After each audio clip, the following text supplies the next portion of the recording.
Congratulations, you finally made it to 4 p.m. You know what that means. Happy hour. It's time to kick back, relax, and dive into the world of sports with the Young Norvelle Show. Whether you're catching up on the latest scores, analyzing the big plays, or gearing up for tonight's games, we've got you covered. So grab a cold one, settle in, and let's talk sports. Here they are, Patrick Young and Terry Norvelle.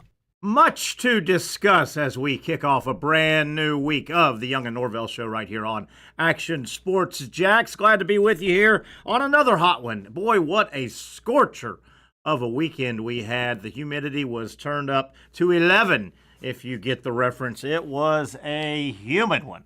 And I guess we can expect that for the next several weeks. A lot to get to. We hope to hear from Patrick Young a little bit later here on the program. Brent Beaird, possibly. I haven't talked to Brent. I think he's still traveling and getting back from Atlanta. I think he made kind of a family trip out of last week's trip to Atlanta for the SEC Media Days. But we do have a lot of stuff, a lot of different sports, and a lot of different angles to discuss with you up until 6 o'clock right here on Action Sports Jax. Jaguars reported, had the rookies report a couple days ago. Kind of a, I think, more classroom kind of familiarity to kind of get the rookies squared away. You know, they've been in and around the facility once and might have been hanging around a little bit. But, yeah, it was officially rookies show up kind of once again.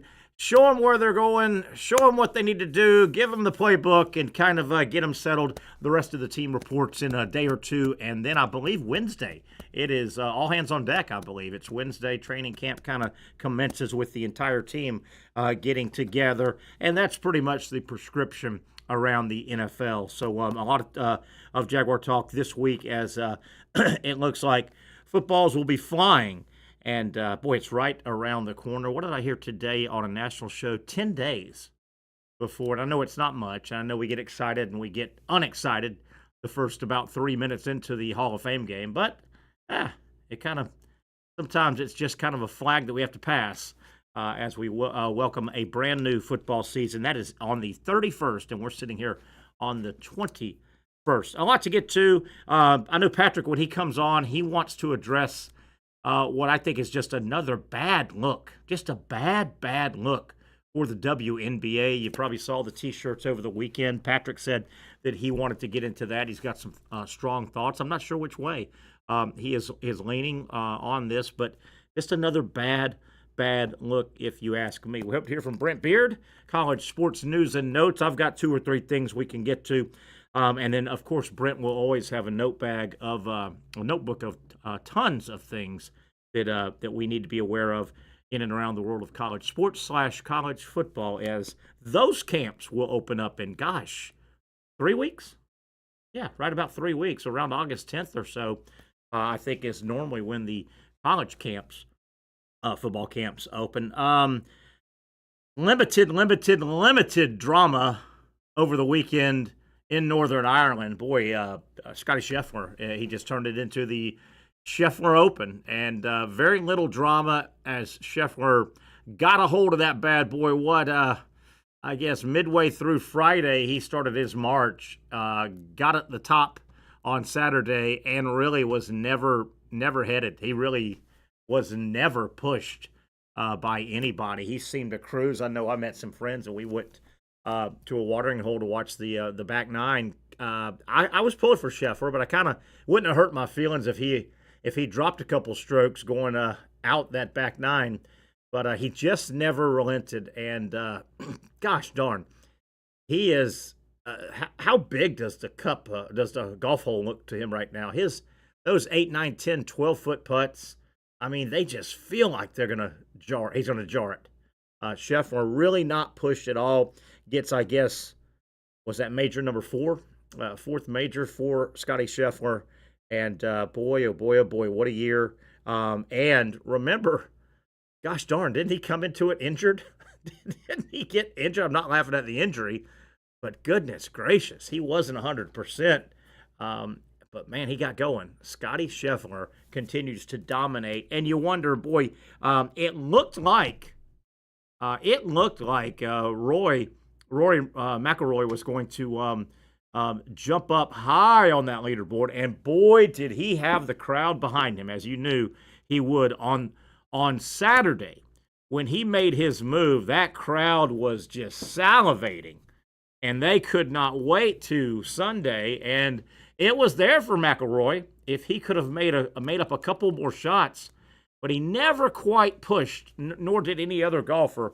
Nobody quite pushed Scottie Scheffler, but McIlroy very, very close. And as we welcome, let's see if we can welcome up Casey Kurtz. Casey, what about the double golf ball shot by McIlroy? I didn't see it. You didn't see that? I didn't watch any of it. Oh, my goodness.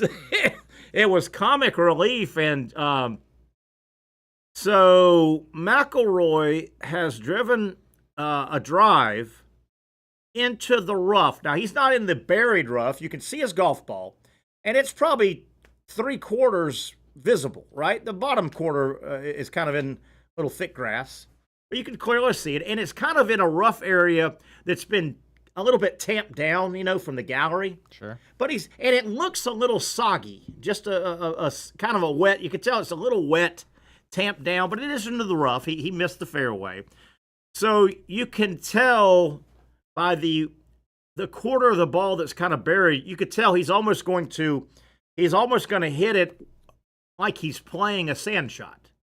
He's going to have to just kind of hit a lot of earth and propel the golf ball, you know what I mean, to kind of get out of there. It's not buried, but it's got a little bit of it down.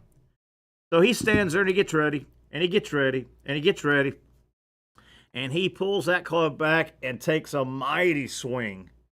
And his golf ball, it flies out. Off it goes, and then a split second later, Casey, a second golf ball flies up from the earth, from the divot, and nearly hits him in the Interesting. His golf ball had landed on top of another golf ball that was just slightly under the earth. That's incredible. Yeah, it was unbelievable. It really was. And his shot was okay. He just kind of wanted to bang it back out. And his golf ball, well, he had a pretty good result. And the other ball nearly hit him. And he picks it up and kind of tosses it and laughs. I've never seen anything like it in my life. Yeah, it is wild. Yeah. How about that? Then again, that course has probably had about 10 billion rounds of golf played on it. Sure. Yeah. So I guess there's but it was the damnedest thing. It was the damnedest thing. And I don't know if you said you didn't watch much of it. When Scheffler wins it, it was pretty anticlimactic. He came up 18 with a four shot lead, I guess. So the typical wife and the young baby, right? And at one point, baby is like in front of the green and heading up, and boop, baby goes down. Baby has not quite mastered the whole walking thing. Sure. And it was just one of those. It should have been on the tournament that falls on Father's Day. It's just an adorable. You're like, God Almighty, this guy is the best golfer in the world.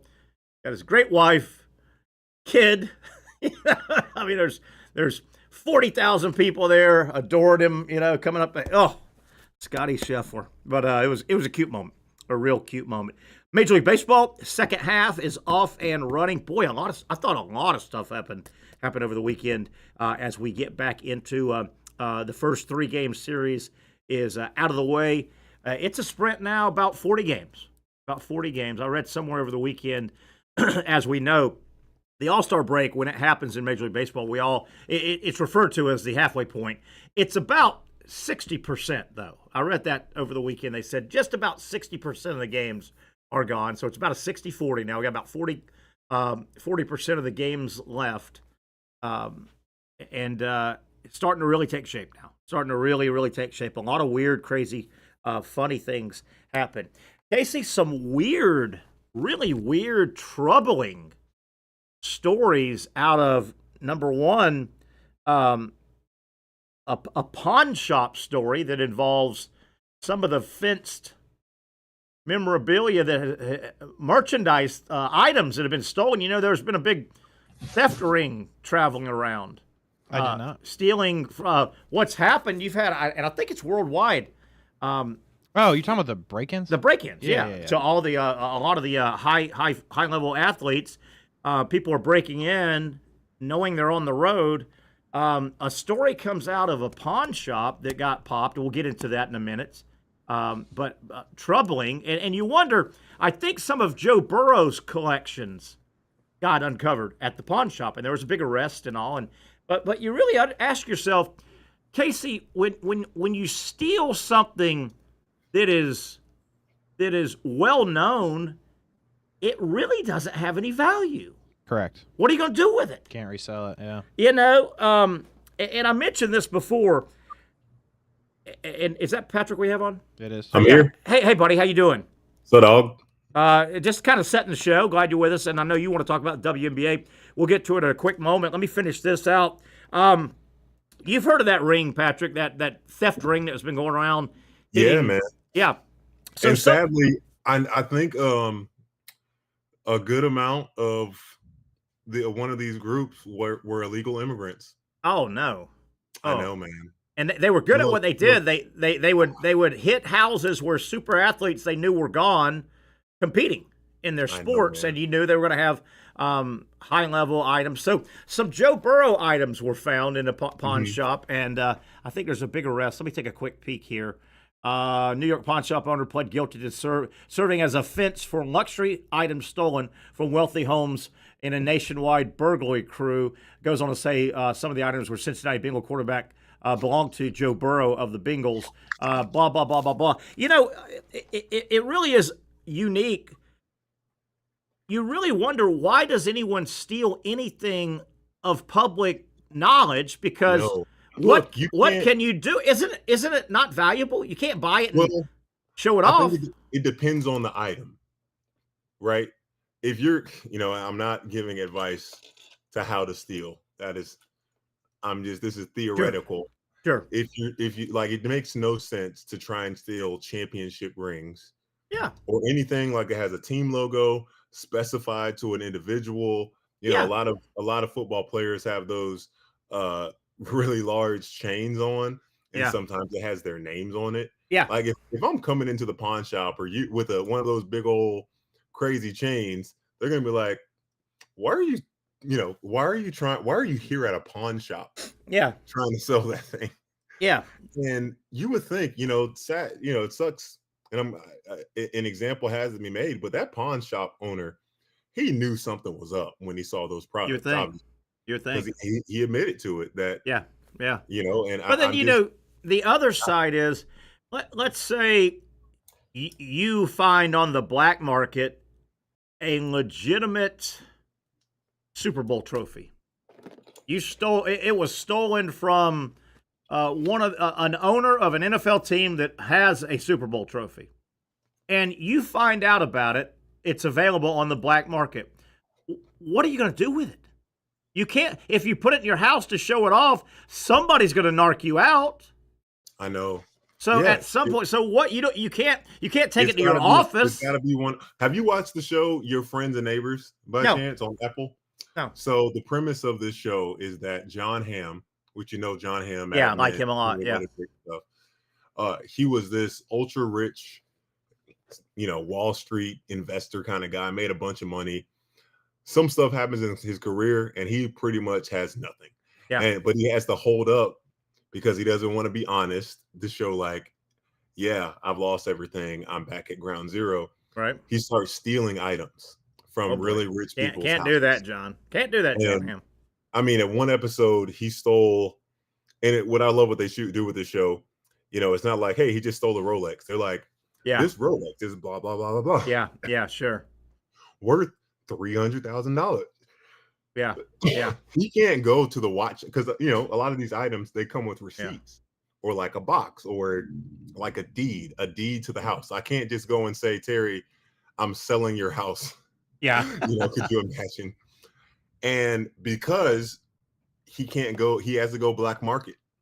Yeah. He finds someone that is, and when having to go to black, let's just say the watch is $300,000, the person will give him $60,000 for it. Yeah. You're not getting the full deal, but that's the only way. If you're going to be a thief, you got to go and keep it on the down low. Yeah. Now, I will say this. There are certain situations where very public items can be stolen for a purpose. And let me tell you a couple of them. Political items have been stolen and basically political or held hostage or a combination. The Mona Lisa has been stolen. Oh, yeah, that's right. The Mona Lisa was stolen only once, August of 1911, by an Italian employee of the Louvre, motivated by patriotism. So it's also been vandalized, but I could see something of such value, such public value. I could see it being stolen and held hostage, and that's risky. But hey, man, we've got. Hey, how much do you value XYZ item? We've got it. Give us money for it. But man, these sports items, you're like, what value do they have? Because somebody's going to narc it out. I know. I don't mean, I don't know. Let's not even say narc it out. Let's say, oh man, I just went to Terry's house. Dude, he's got this blah, blah, blah, blah, Yeah. blah. I don't know how he got it, but like, I'm going to steal it. Now I'm going to steal it, or just incredible. And just think, you tell the wrong person. Yeah. Or that person tells the wrong person. Yeah, you're done. No honor among thieves is what you're saying right there, right? No honor. Pretty much, long story short. One more story, and we'll get off this. I know it's not, pressing or anything. And Casey, if you don't mind, I know you've got I don't know. I don't want to tell your business. So if this is something you want to jump in on, feel free. But how about this? And this, I think this may send shockwaves through the memorabilia world. Or I don't think just sports memorabilia, but over the weekend, big story saying a memorabilia dealer was found dead after alleged 350 million counterfeit confession on Facebook. So this guy, what? A prominent, so here it is, a prominent sports memorabilia businessman was found dead after police carried out a search warrant into his alleged fraudulent operation last Tuesday. Brent Lamoureux, I think is how you pronounce it, was the founder of a noted sports memorabilia site, Mr. Man Cave, which he claims sold more than 4 million counterfeit items and surpassed 350 million in sales in a 1,200-word Facebook post on Autographs 101 before he killed himself. How about that? So this guy wanted to take down an industry, it sounds like. Look, man, I can't I can't speak for myself because I've never lived in a space where I have the intention, knowing what I'm doing is wrong. Yes. For that to be, look, I've made mistakes where I know what I did is wrong and I still did it. Sure. But like making that your career. Yeah. The turmoil that guy had to be feeling, and I'm off. We're super sad to hear that the guy took his life. Yeah. But he probably had, how many threats do you think he had on his life? Oh man. And this thing started closing in on him. It said hours after Lemieux published the Facebook post, police confirmed he had committed suicide by way of a self-inflicted gunshot. And Pat, obviously we lost a life here, but this must be currently sending shockwaves. I mean, through that industry, not the death as much as, not to make light of the death, but this guy has said, he sold over 4 million items that were fake in that industry, surpassed 300 million in sales, sold and produced holograms. It's pretty shocking. I'm not in this world, but that's worse. That's worse than the NFT craze that we've had. What year was that? Between 2021 to about 2020, early 2023, where, dude, it's a scam. NFTs were a scam. Yeah. I got this digital virtual, but look, I guess the lie there is for them telling you what value. I mean, they were real in terms of real digital artwork, but like, how can I tell you what value this thing is, how much it cost? And like celebrities were, that's what Tom Brady got in trouble. I remember that now. I remember that. Got in trouble But man, this guy, man, things. this seems like a real cowardice way. So this is his post, and he just goes on to say, it's really, really long. Yeah, it really is. And it is. He just, it's all. Casey, doesn't it feel like what a coward way out? Yeah, I mean, what a coward way out. I know all about this situation. So, you do? Yeah.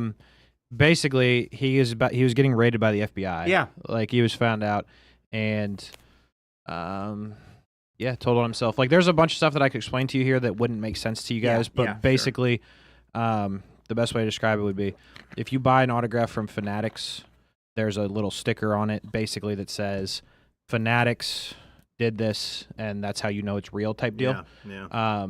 And he got those stickers mass produced in China and stickered his own items. What a coward, man! And I mean, the suicide's cowardice, but the am I right, Casey? Just narking out, trying to bring all the other businesses. Yeah, pretty much. What a coward! Yeah, it's goofy, but listen, I've talked to a lot of people about this situation because it's in the line of work that I'm in. Yeah. But if you think about it, in the grand scheme of things, if you spent a week trying to perfect Tom Brady's autograph, you would be able to do it. You think so? Yeah. It's anybody. If it's you just handwriting. Sat down. Yes. And if you practice, and that's what happened. Wrote practice. Yeah. For hours and hours and hours, you would be able to get it down. It's anybody's signature for anything, though. You know what I mean? Yeah. It's not that complex. Yeah. I pretty weak of this guy. He didn't have to face the music. Correct. And I mean, I gotta believe it's just sending ripples through that industry. Yeah, it's not the best. Yeah. Wow. Anywho, just two things I saw that were one thing, and I really want us to talk about on this today. I'm just reading a little bit more here. Love to hear both you guys' thoughts. The what's this guy's first name? The unsigned rookie with the Bengals, Shamar Stewart. Yeah, that whole situation. Is he from Texas? A&M. Yeah. Texas A&M. He's holding out now. He's threatening to go back to college or something. But the holding point, which I understand, I can understand, and maybe there's more I don't know. That's why, after I say this, you guys go ahead. Something about a void in his contract that would affect his guaranteed money. And apparently the Bengals are the first team to ever do something like Put it this. in. Yeah, I'm not privy to the details. Casey, maybe you are. I just know that he's holding out. And in this new world we live in, there's even been talk, hey, he may go out to college. If he doesn't. Has something like that ever happened before? I don't think so. I don't think once you declare. Yeah, but I don't know. I don't know the specifics. I wish I did. But I'm aware of the story. Yeah, Pat. It hasn't happened in football like that before, but in baseball it's a little different because you can go for high school. Yeah. Brady Aiken was picked, I want to say 1-1, but it might have been 1-2. Okay. And didn't sign. Wow. And then went to college and then got picked like 1-7 and then never made it to the majors. Ouch. Oh. Never made it. Yeah, okay, so he was all that guaranteed money. He was the second he was the second pick and then didn't sign. They did not sign him. He went and moved on, and then I'm sure it's like me. My college experience is something I wouldn't replace. So I hope at least he had an awesome college experience. Yeah. Patrick, I know you were very interested in the situation with the WNBA over the weekend. I think most people know and have seen, the protest, the T-shirt protest. Catch people up, and I know you dove into it a little bit today. I'm curious what angle you might have or what you researched today and found out with the WNBA, and they're kind of asking for more money, the players. Right, yeah. I think the first thing to state is that there's biases. There's plenty of biases that go out there before we can get the full context of what's going on with the WNBA. We just see a lot of women's athletes in the WNBA seeming to be asking for money for a league that's not making money, right? The WNBA is subsidized by the NBA. The NBA, like what I loved I got all this from the Dan Le Batard show. Okay. I like his show, and they had it was the first time listening to the podcast. They had Jamel Hill on, and I know she's had a lot of political beliefs and stuff, but I thought she was so interesting listening. So first off, the NBA, You know what the revenue share is, Terry, in the NBA? No, I do not. 50-50. Okay. Do you know what the revenue share in the WNBA is? No. 9%. Okay. And so you're like, okay, 9%. Give me a good reference to that. Now, can you help? And I may be a dummy here, and I am a dummy, I guess. Revenue versus profit. Is there a way to kind of differentiate that? I mean, the profit's going to be a lot shorter, smaller, because at profit you're counting for all your expenses. But does the WNBA revenue is just like the positive, the money made, money coming in, TV, ticket, sponsorship. But isn't profit the more important of the two? Because after you have to pay all your bills, if you're not making any money, are you paying too many bills? No, yes and no, but consider the WNBA players as an expense. Okay. Consider them as, it's much more fair for them and every league to be considered with all the money that's made versus all the money that's made minus the expenses, then we pay them. So that's typically from my small amount of time I learned in accounting. You know, profit is the money made after expenses. Consider the NBA, NFL, like that $325 million each owner gets at the NFL owner gets at the end of each season. That's the same. Is that the number? Is that the correct number? It's something ridiculous. NFL owners get they get a check. They get a check right out of the gate for like $250 million each. Right. So from TV. So Dan Lebatard, and I didn't know this. He's like, wait a second, 9%. He's like, in the UFC, MMA, they get 18%, and that's ridiculous. He's like, that's outrageous that those guys outrageously low, extremely low. Okay. And look, this upcoming agreement deal for the WNBA, they're not going to get 50%. Shoot, 20% is a major win. Are they asking for 50? Are they asking for 50? They're asking for more than 9%. Okay. They're asking for enough money where they are not incentivized to go overseas. The whole reason Brittany Griner, Diana Taurasi, many of these girls went overseas because they weren't making enough money in the WNBA. So what she shifted into was that the reason and why this is the right time for the WNBA to have a collective bargaining or strike or something, there's going to be a $2 billion TV deal for the WNBA next year. So again, they're not going to get 50. But if they can get 20, 25, 30, I believe WNBA players will start making more money. She said this. She's like, a rookie in the WNBA should not be making the same amount of money as an entry-level bank manager or banker. That just doesn't make sense. And then she added on to this. One of the teams, specifically the Valkyries, their evaluation, their market value, $500 million. So they're trying to strike or get change right before this new money is going to come in. So at least these girls now can build a career. Because look, the top girls, Caitlin, Angel Reese, Sabrina, Asia Wilson, they get so much money from other endorsements and stuff. Like if they only lived off their basketball money, I'm not sure if they would be playing only in the WNBA. But I just thought it was very interesting because I never looked at or understood it at the point. Yeah, I hear you. They lose $30-40 million a year. Shoot, the NBA wasn't profitable. This league's only been around for 26 years. Yeah. And look at the sports bra, that bar that's picked up. Look, I think you can finally change your statement, which I agree with, to maybe some women watch women's sports, because for a while it's like not enough. I think some are getting up there. So that's definitely a great positive. And look, if you think your league doesn't have a chance, they wouldn't be expanding. They're expanding and grabbing 6 more. Now, do you think that $2 billion? I mean, it's hard to believe anybody would put $2 billion worth of value on a media contract for that league. Do you think that's legit, or is that the NBA twisting their TV partners' arms? Well, she made the same argument for when people say the WNBA loses $40 million a year. Like, where's that number coming from? Who is actually what is the actual, so we can see it? I get it. Yeah. We know the sport's not profitable in terms of ticket sales or whatever yet, but at a certain point, I think the WNBA should absolutely be a profitable sport.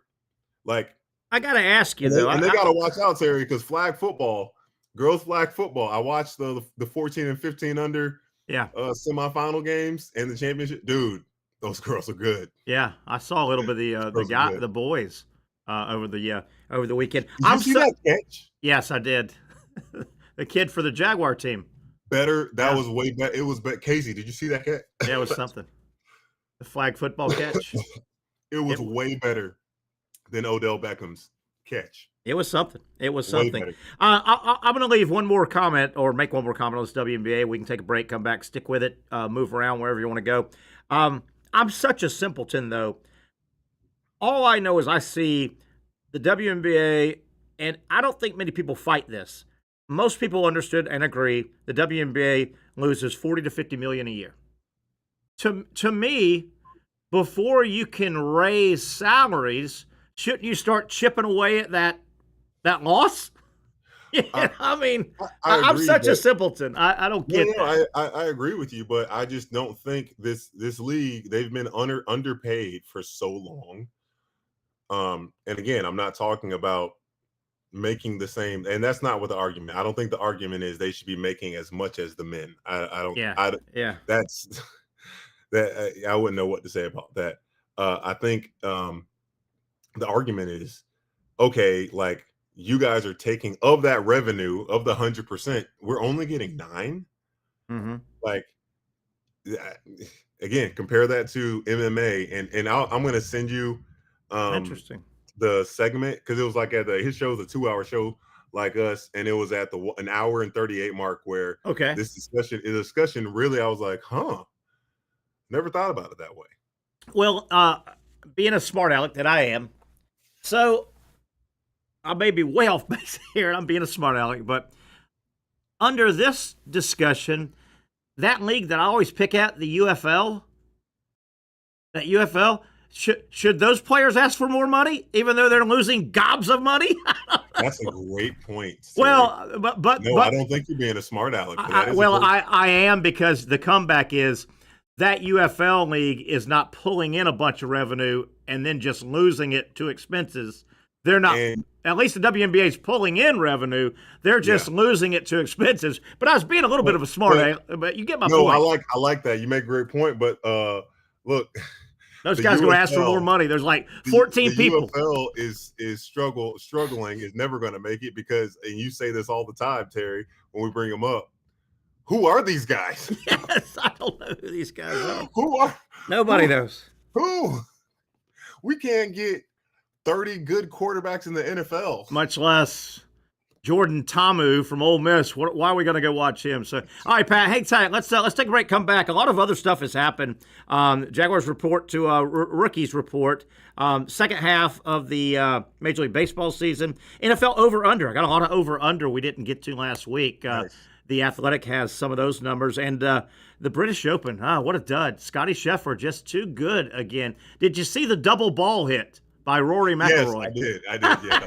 We'll talk about that, too, as well. Patrick Young's here. I'm Terry Norvelle. Hang tight with us. We are continuing a Monday edition of the Young Norvelle right here on Action Sports Jax.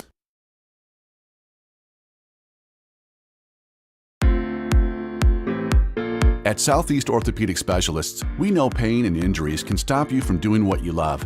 This is why our board-certified orthopedic specialists offer the latest in both non-surgical and surgical treatment options and create a treatment plan tailored to your unique lifestyle and goals.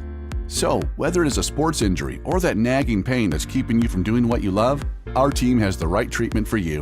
For more information or to schedule an appointment online, visit our website. You really got to hand it to him. Hold on. The previous play is under further review. I'm not sure what he could review, but okay.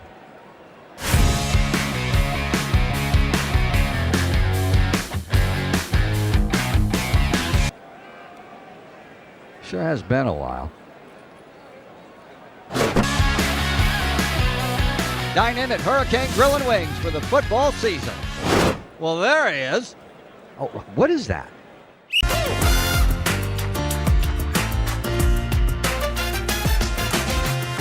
Empower a future, inspire a dream. It's a bold but simple mission for the Jacksonville Police Athletic League known as Jax PAL. Help the next generation of kids in Jacksonville shape a brighter future.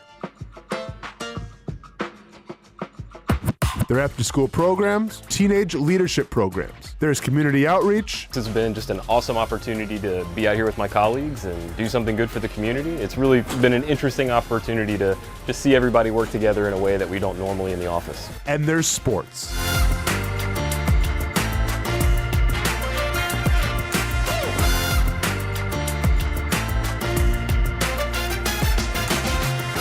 There are also ways you can help the next generation with a donation of any kind. Just visit jaxpal.org to get more information. Empower a future, inspire a dream with Jax PAL. Finally, a family atmosphere, kid-friendly restaurant with a real sports bar feel. Bricks Jax Beach features all of that and a large, climate-controlled covered patio with misting fans and heaters for all seasons. Mix in an extremely diverse menu that features the most quality and affordable steak at the beach, and there's no reason not to enjoy your next lunch, dinner, happy hour, or big sporting event at Bricks Jax Beach, 300 2nd Street North in Jacksonville Beach. See you at Bricks Jax Beach. There's a saying in sports, you can't win them all, but you can win a lot with good folks on your team. Like that one painter, First Coast. It's tough to beat the sun in Florida, so your home fades. It's tough to beat that HOA when they come calling. Beat the sun, beat the HOA with that one painter, First Coast. And it's a good time to do it. Less rain to work around and painting in mild temperatures is perfect. After all, the paint bonds to the surface so much better. Give that one painter First Coast a call at 904-417-3557 or look them up at first-coast.thatonepainter.com. Fast estimate, guidance on color and HOA requirements, and the highest quality job you'll find anywhere. Be a big winner in your neighborhood with that one painter First Coast on your team.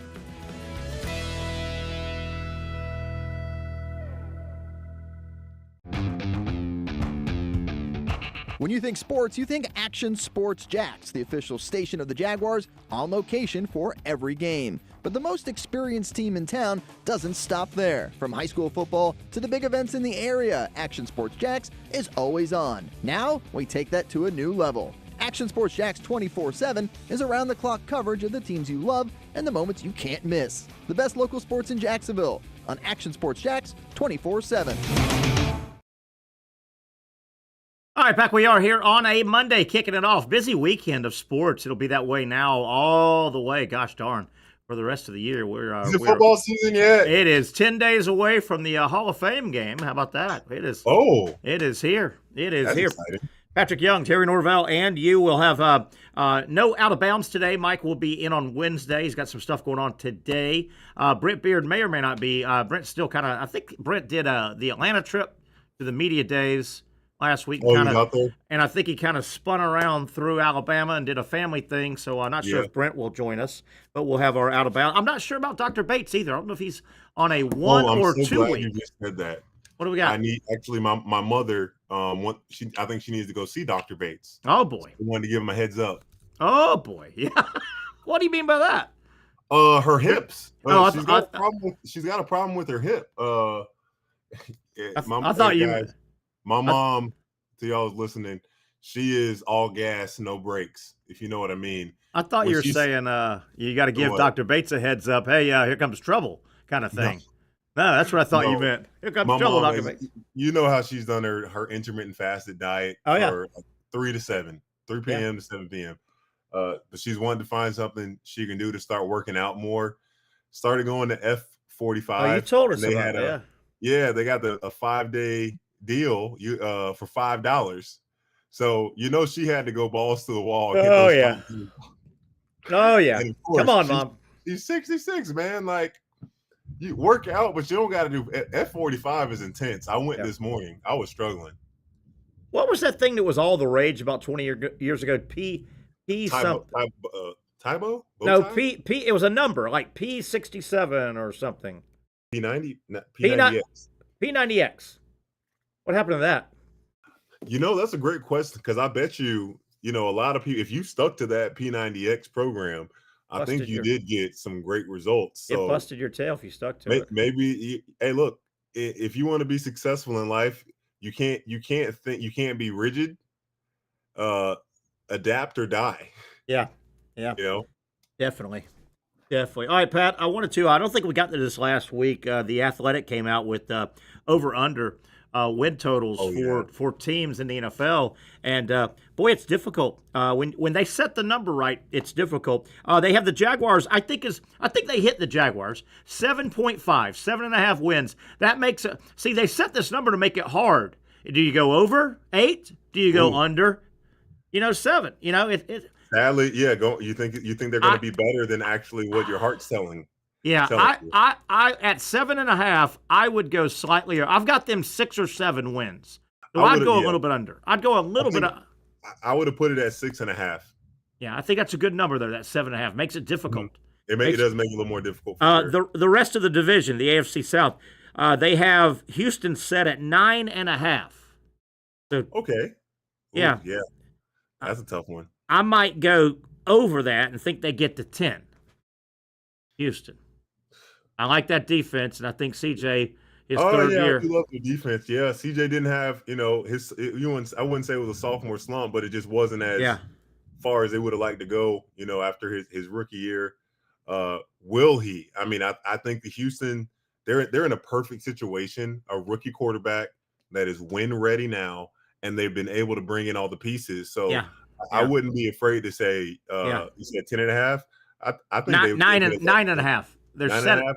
I still think they get 11 wins this year. Oh boy, that'd be a good year for them. I'm with you. I'm about 10 on them. They have the Athletic has Indy at 7.5, same as the Jaguars. Indy at 7.5, same as the Jags. Less under. And one of those two teams, the Jags and or Indy, you get a feeling they're gonna have a hiccup. One of those two teams is gonna go low, I think. And they have who's the backup quarterback?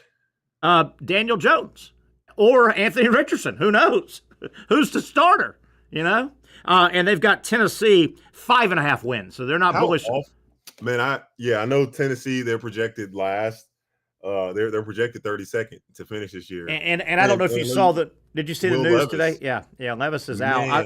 Is that good or bad though? I mean, they were going to give the ball to Cam Ward anyway, weren't they? Yeah, they were going to get the ball to Cam Ward. I was just like, man, it wouldn't have made a difference if he gets that surgery now or even gets that surgery right after the season. Yeah, because more than likely he still wouldn't play.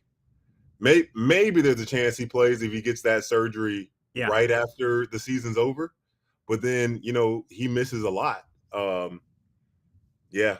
his at that AC joint injury, man, I didn't know, and I wish we could have Dr. Bates. Yeah, man, it's such a lingering issue. Even after even if because Dr. Bates said grades 1, 2, or 3 typically do not require surgery.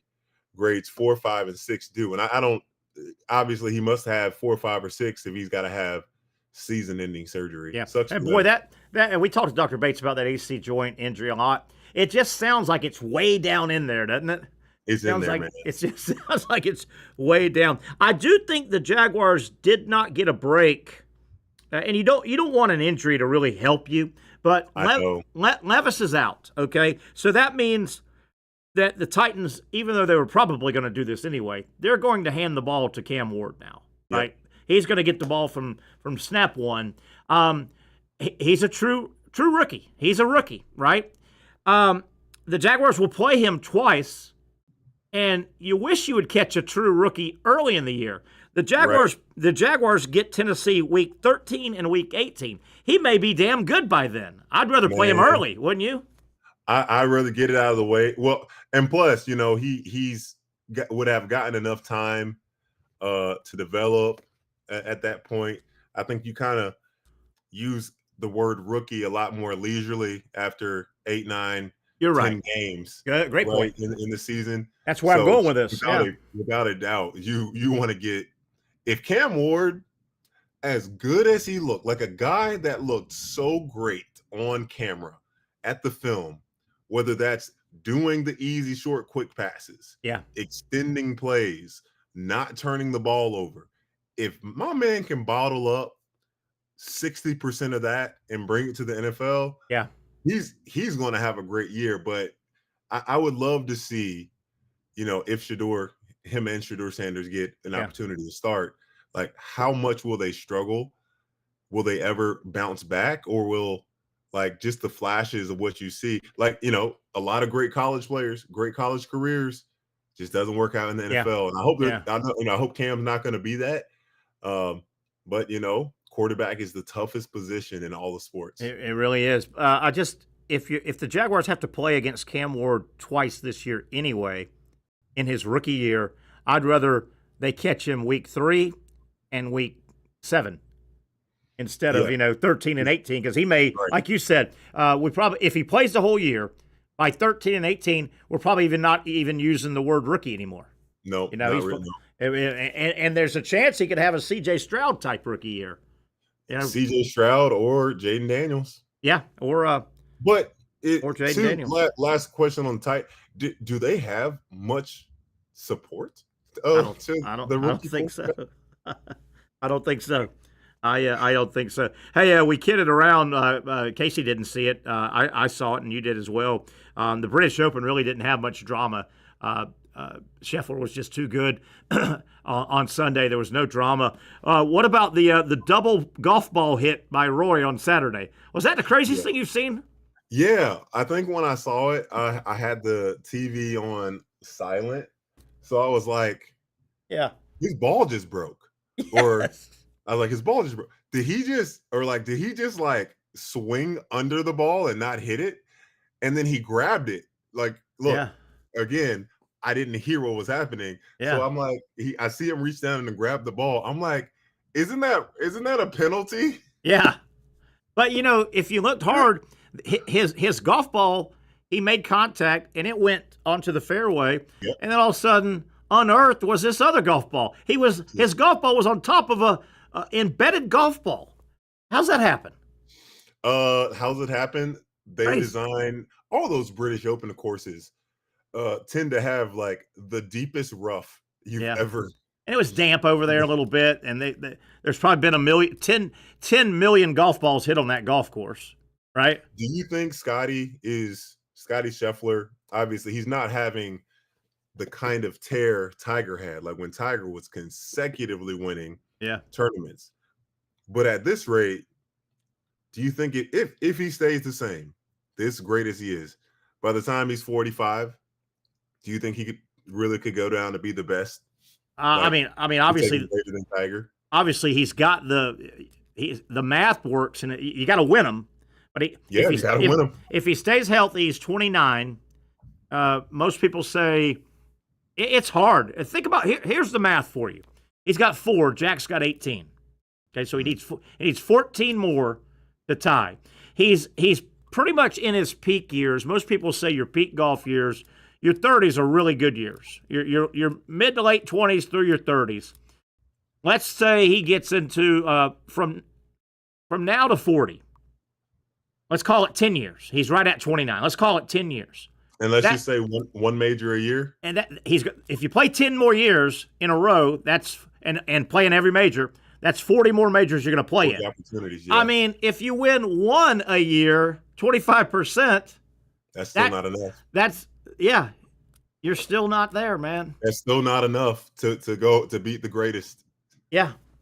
Don't you like golf is the one sport where I would love to see You can look at basketball. Like, it's not so much about physical ability. So much like these guys are so skilled. Some of them are pretty lucky. Yeah. But I would love to see like Jack Nicklaus. Yeah. Would he tear it up? Yeah. The same at this era with Scottie Scheffler back in Jack Nicklaus? Because you can make that assumption, especially when you see.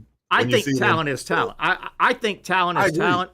And one thing I don't think fans when we project like that or look back or project, Babe Ruth. Just pick Babe Ruth out. Okay? Yeah. Great baseball player.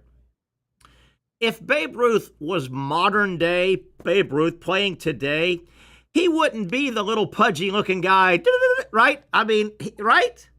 He wouldn't be that guy modern day. Dude, but he showed even if he was the pudgy guy that. And here's the other thing I've got about it. I can hit a damn baseball, Terry. It's like, But I mean, his Babe Ruth, the athlete, would have not been the athlete you see in 1929 in 2025. Does that make sense? Here's the other thing about talent. It makes sense. It's interesting you just said that. And I hope that this will add to what you're saying. My dad, we're watching American Ninja Warrior. Yeah. You would love that.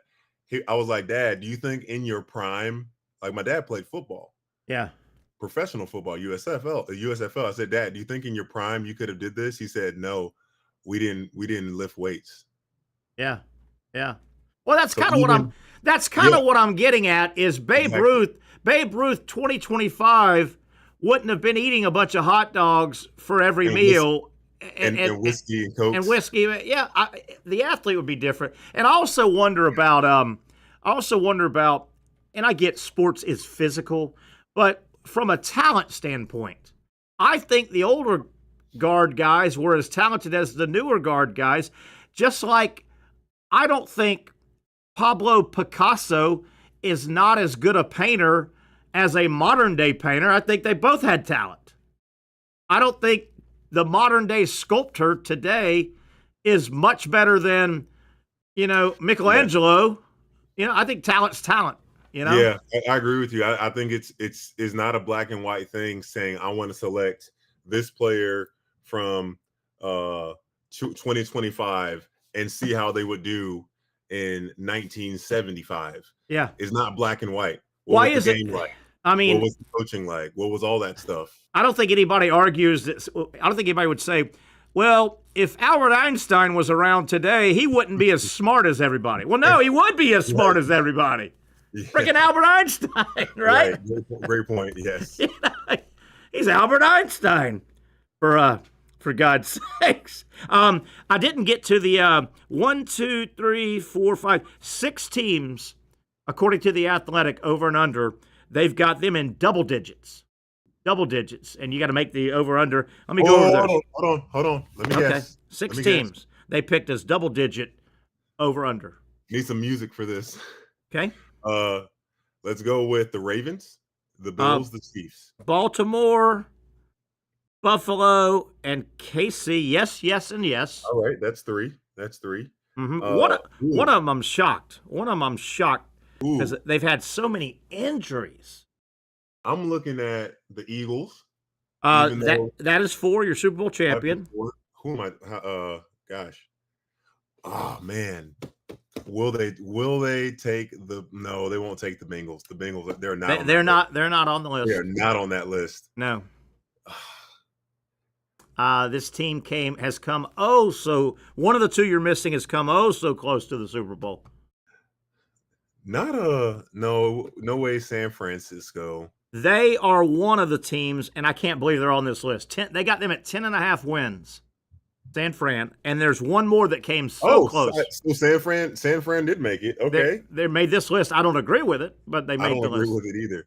And give me division because I'm struggling. It's in the NFC, and they've never made the Super Bowl in their life. And I agree with this double digit. Already the Lions, right? Lions, that's one. Yeah, that's it. That is it. Here we go. You don't agree with the Lions? No, I agree with him. Oh, yeah. Here you go. The highest over/under total, according to the Athletic, 12.5, Buffalo. Yeah, I wonder if that's they think they're good and they think their division may have some wins in it. My Super Bowl prediction is Baltimore and the Bills. Already? Yeah. Already? Okay. Yeah. 11.5 Philadelphia, 11.5 Kansas City, 11.5 Baltimore, 10.5 San Francisco Giants. I got to see that before I believe that. And 10.5 Detroit. Those are your double-digit over/under numbers for. What do they have the Giants at? The Giants. I don't know if I still have it. Let me see. And the Bills, or not the Bills, the Browns. I'm really curious for the Browns. They got to be 5.5. Browns 5.5. Who was the other one?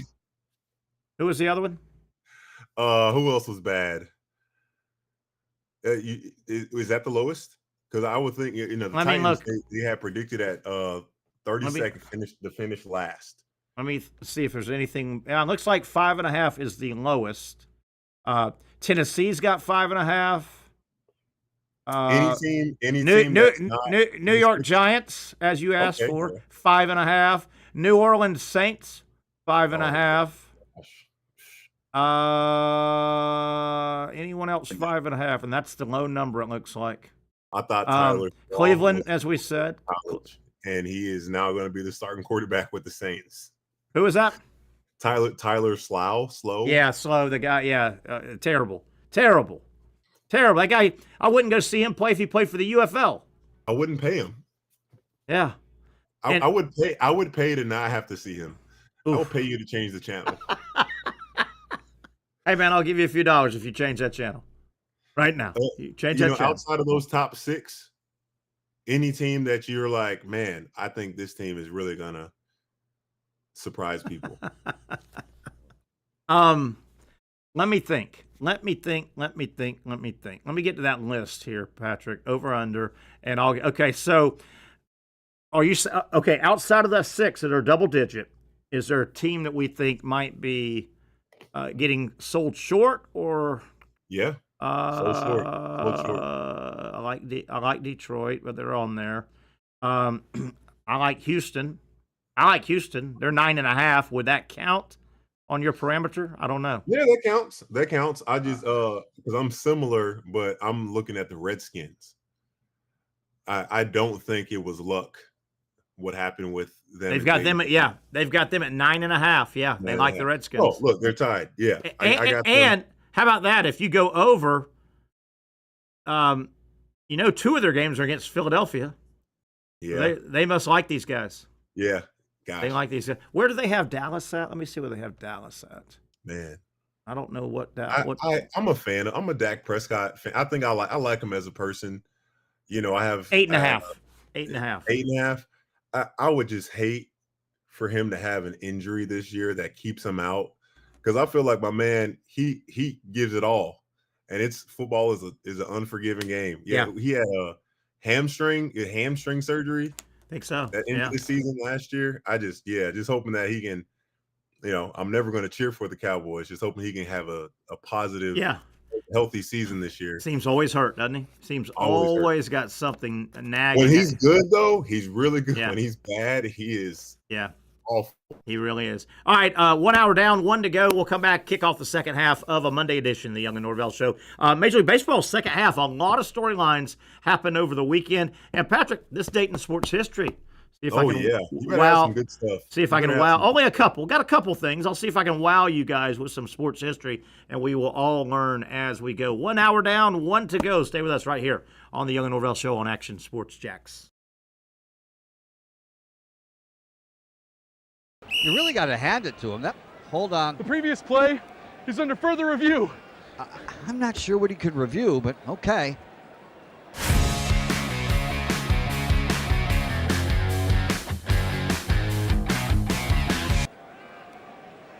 Sure has been a while. Dine in at Hurricane Grill and Wings for the football season. Well, there he is. Oh, what is that?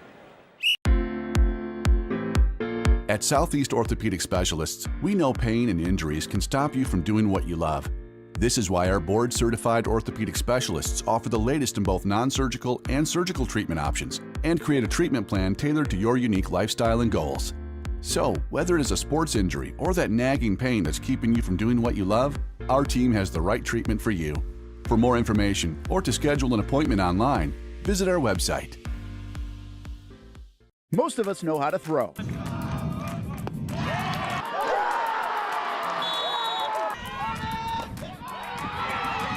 But you need to know what to throw. I'm not talking about footballs, baseballs, softballs. We're talking about those items you need to recycle. Republic Services explains it easy. Recycling simplified. 1. Know what to throw. When in doubt, throw it out. 2. Empty, clean, and dry those materials. It takes an extra minute, but it makes a big difference. And 3. Don't bag it. This makes the recycling process faster and more efficient. This is a look at the Republic Services North Florida Recycling Center. You can make this process even more efficient. By utilizing those 3 steps, Republic Services can help you become a better recycler in your home. Learn more at recyclingsimplified.com. Finally, a family atmosphere, kid-friendly restaurant with a real sports bar feel. Bricks Jack's Beach features all of that and a large, climate-controlled covered patio with misting fans and heaters for all seasons. Mix in an extremely diverse menu that features the most quality and affordable steak at the beach, and there's no reason not to enjoy your next lunch, dinner, happy hour, or big sporting event at Bricks Jack's Beach, 300 2nd Street North in Jacksonville Beach. See you at Bricks Jack's Beach. Baker's Sports. It's a hometown business filled with hometown people trying to make you feel right at home. Chris Conley, Jacksonville University. Walker Wright, class of 2018, West Nassau High School. Michael Young, Fletcher High School. Baker's Sports started in a grassroots way and now outfits much of the Southeast. Will Olive, Mandarin High School. Go Stangs. High school sports, travel sports, youth sports of all kinds. They are a one-stop shop carrying Nike, Adidas, Under Armour brands, and more. Vincent Caldes, Oak Leaf High School. Tony Mazzio, Sandalwood High School, class of 2002. Samuel Coffrin, Paxton School for Advanced Studies. Whether it's sports teams on the field or it's your team in the workplace, like our Action Sports Jacks team, and community events like the Dream 18 Golf Tournament, and many others. Cole Tilley, Hilliard High School. Reagan Webb, Eagles View Academy. Look good, feel good, play good with Baker Sports. Custom sports apparel since 1997. Shop with the hometown team at bakersport.com. The rhythm of my heart is beating like a drum, with We Are Martyr rolling off our tongues. Never will we roam, for we know our place is down. Where the ocean meets the skies, we be sailing. Where the ocean meets the skies, we be sailing.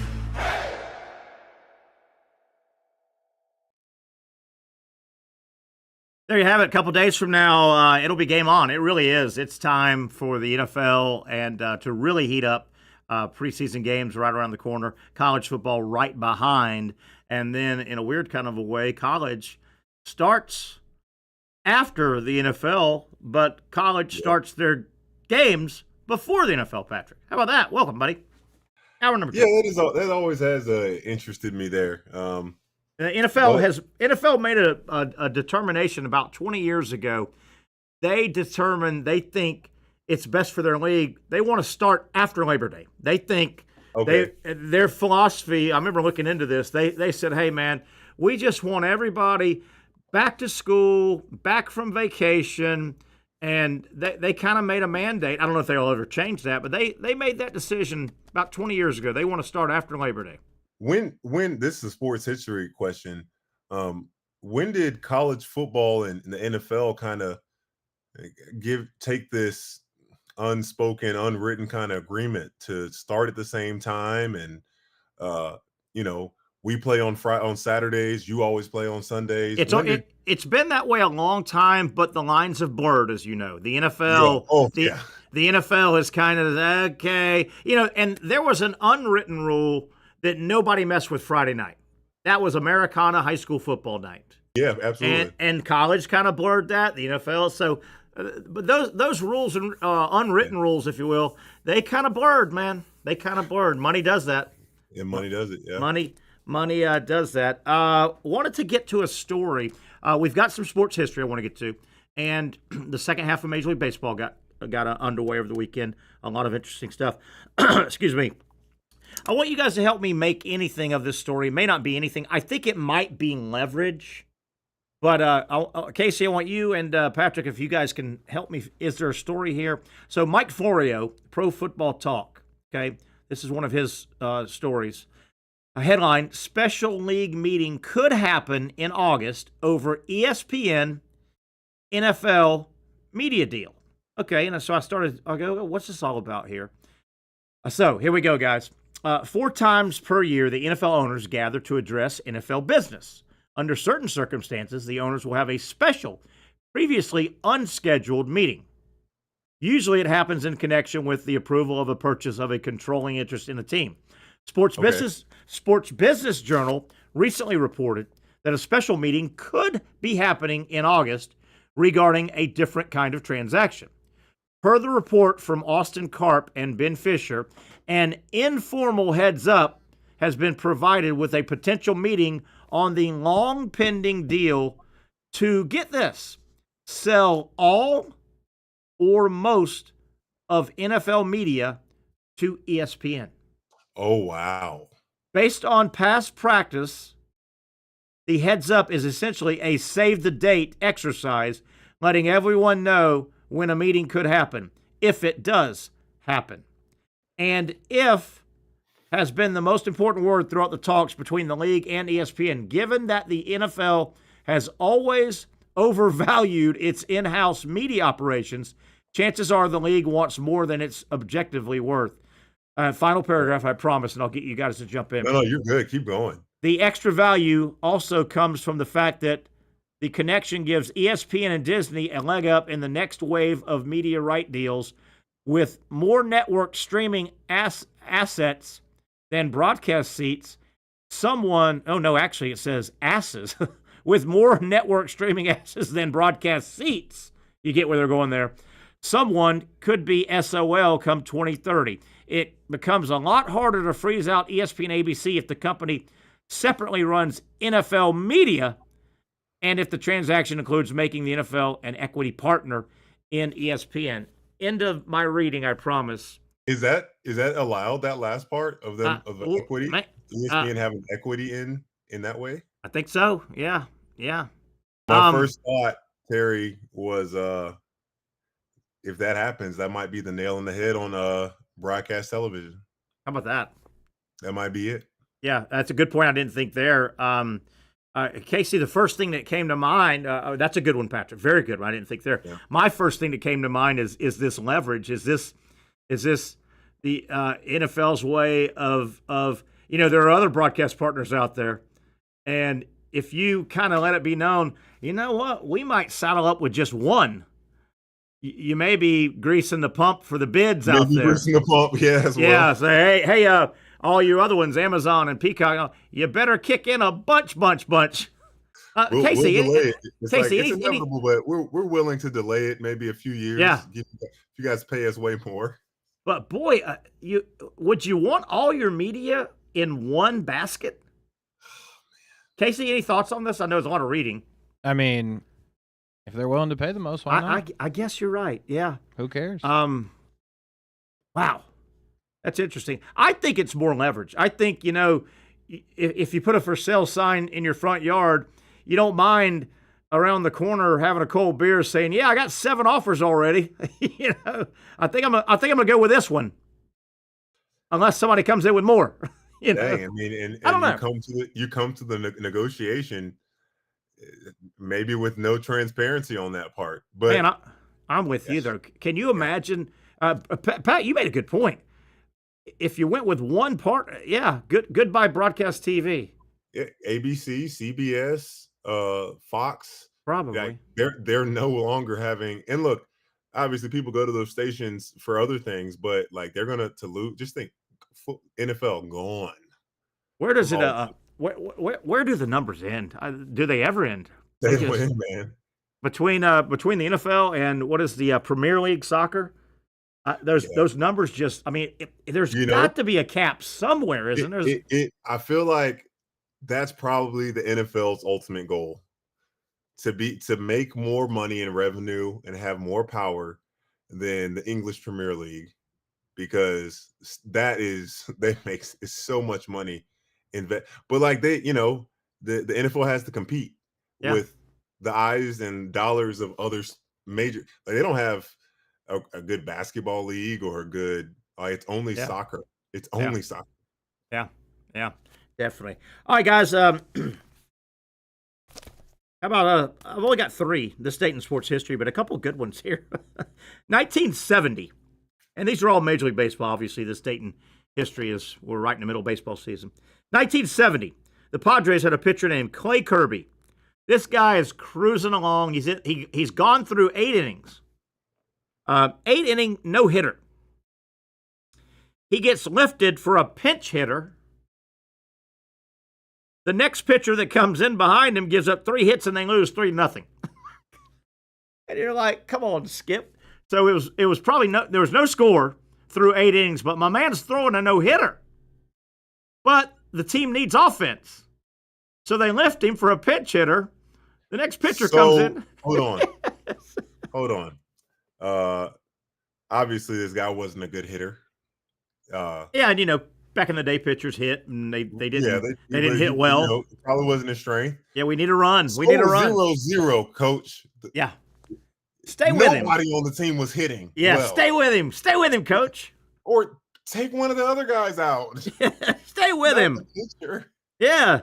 The next pitcher comes in, gives us 3 hits, they lose 3-0. Ouch. That guy had to be so angry. Ouch, ouch, ouch. All right, this is pretty cool. When I vaguely remember this as a kid, and it timed out pretty well for baseball and the Braves.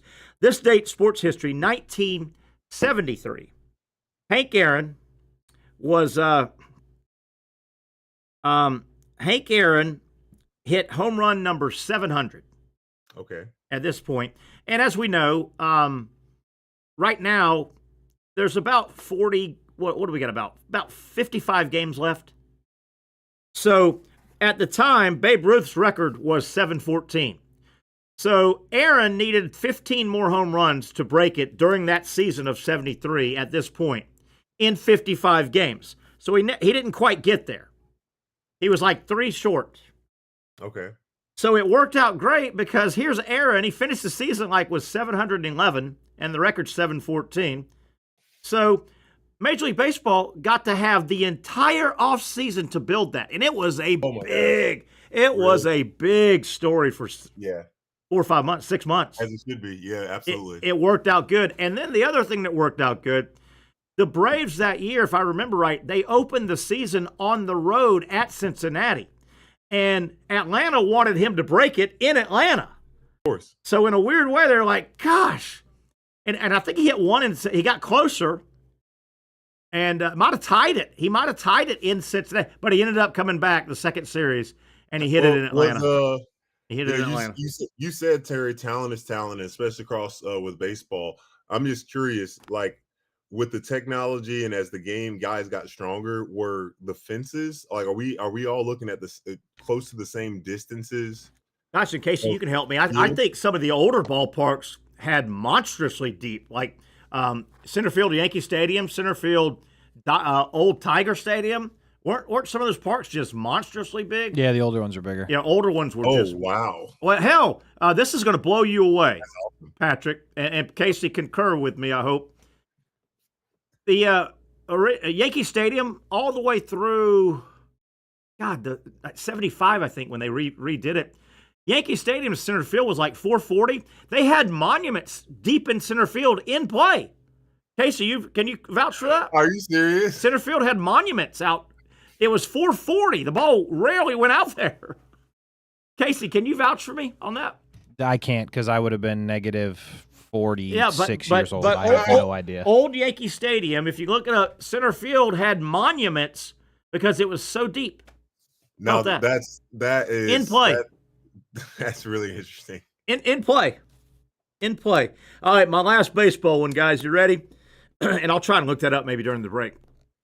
This date, sports history, Major League Baseball, 1975. The New York Mets had a player, Felix Millan, a pretty good player. I think he was shortstop, contact hitter. He's playing in a game on this date in 75. He has 4 consecutive singles. Okay, so he's having a good game, man. He's 4 for 4. Single, single, single, single. He got erased by a double play 4 consecutive times by the next batter, Joe Torre. You remember the manager? Joe Torre hit into 4 consecutive double plays following Felix Millan hitting 4 consecutive singles. How's that happen? How the hell's that happen? That's never happened before. That's the only time that's happened. How That's the does only time. How does that happen? And 4 if you're singles and if then 4 double plays. yeah, Joe Torre. That's the only time. Same guys, same guy. Joe Torre hit in a double play, double play, double play. He's like, come on, Joe, for God's sakes, do something. You have one job. What job? Hey, I'd be like, hey, how about you can strike out on purpose? Yes. Jump in front of the ball, get hit. Let me see if I can look that up. Actually, could I ask what's your name? Who's my girl here? Yeah. Oh, did you name her? No, she didn't. She needs a name, doesn't she? Chat GP. You're a chat person. Actually, why does she not have a name? Oh, I guess she doesn't talk to you. It's just text. I think you can name it. Can you make her talk? Hey, chat. I really have enjoyed working with you since your existence. I would love to give you a name. Any suggestions? Oh boy. Love ChatGPT. It's the best. Can you put chat to where it's audible? What'd she say? I got answers already. What'd she say? Spark, a little burst of energy and insight, short for spark, but spelled with a little flair. SPARC. Navi. Blue. These are terrible names. Strong. It says those are playful and friendly names, and it says these are strong and guided, grounded. Never have monuments in play. Atlas, Rhodes, Echo, and this is so personal touch. Coach Byte, BYTE. I hate those names. Those aren't names. The hell are those? Pat, those aren't names.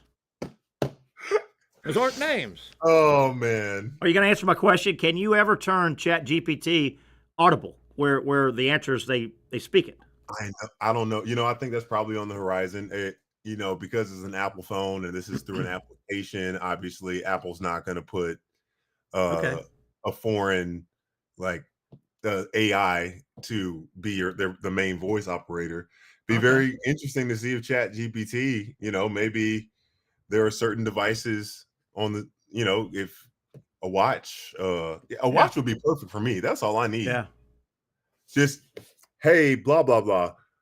What time of that? And then it just spits it out and regurgitates it so easy. Because Siri it just doesn't compute the same as ChatGPT. Have you ever thought 2 areas that, not just the only ones, but there are 2 areas that the cell phone has destroyed. It has destroyed the watch market, I think. A lot of people don't wear a watch because their phone tells them their time. Exactly. And I think the cell phone has also the clock. Wake yourself up clock. Your phone is your clock. I think it's killed those 2 industries. Yeah, the I grew up on. I'm sure Casey did as well. Absolutely. Like, set your clock. Plugged in or battery alarm clocks. Yeah, right. Yeah, with and the red numbers. Yeah, you looked over and the alarm clock is what I've been trying to say. The alarm clock. All right, guys, we're all going to learn here. You ready? Everybody? Here we go.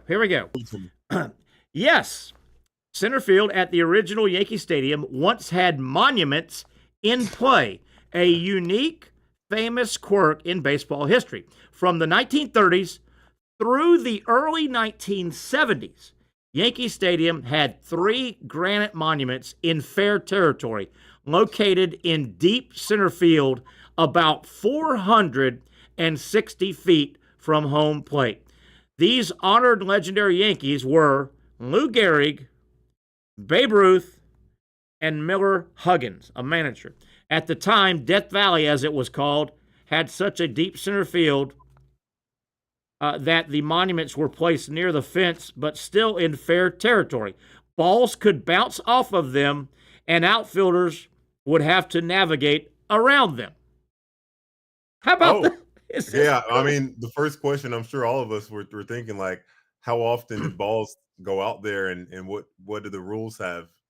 So, hey, Rubber the Green played it as it live. Yeah. Okay, so in 74-75, when Yankee Stadium underwent a major renovation, the monuments were moved behind the outfield fence to what is now known as Monument Park, making them out of play from that point forward. So, yes, in the past, Yankee Stadium's center field literally had monuments in play, one of the most iconic oddities in Major League Baseball history. How about that?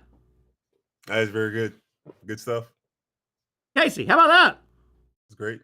Learn something new every day. Pretty cool. Now, I will say this.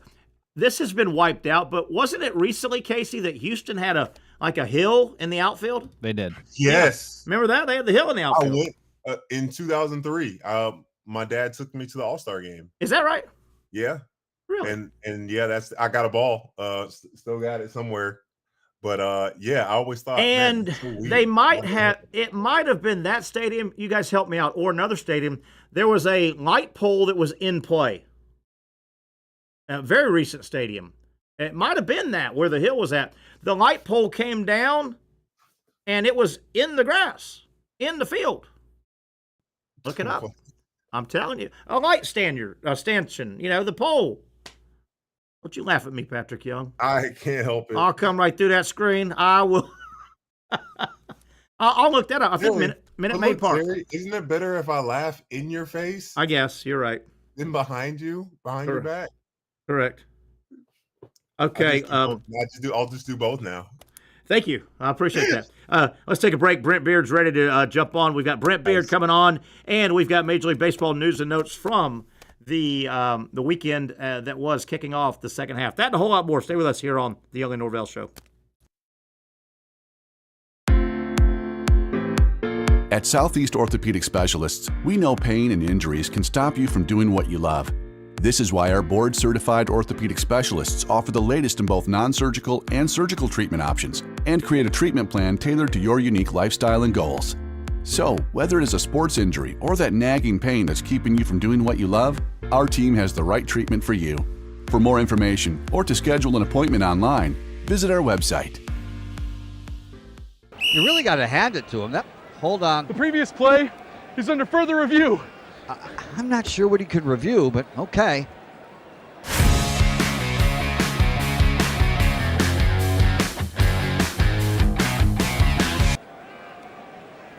Sure has been a while. Dynamic Hurricane Grill and Wings for the football season. Well, there he is. Oh, what is that?